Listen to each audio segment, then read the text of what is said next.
जी गृहमन्त्रीज्यू म चाहिँ प्रश्न यो गर्छु भने न्यायपालिकामा अन्धा कानुन छ, पट्टी बाँधेको कानुन छ। हामी न्यायपालिकालाई अलि सम्मान राखेर 1.5 महिनासम्म चुप्प लागेर लडिरहेका छौँ। न्यायले दिन्छ यो सब झुट्टा मन्त्रीज्यू, हामीले सब बुझिसक्यौँ। यहाँ 2 महिनादेखि हामीलाई सब थाहा भइसक्यो। हामीलाई घुमाइरहेको छ यसरी, जाल जेलमा यसरी घुमाइरहेको छ मन्त्रीज्यू। हामीलाई न्याय चाहियो, बस हजुरले न्याय दिनु पर्यो। कसरी हुन्छ के हुन्छ म भन्छु हजुरलाई के भन्छु भने मन्त्रीज्यू सुन्नु मन्त्रीज्यू, म एउटा कुरा भन्नु, मलाई वकिलले के भनेको छ, वकिलले म हजुरले प्रश्न गर्छु, मैले सुन्नु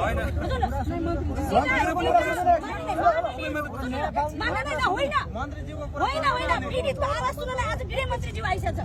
सुन्नु न भने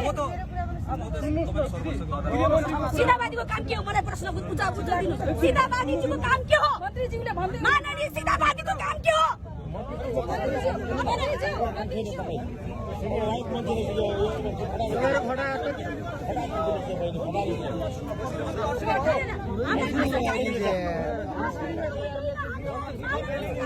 काम के हो?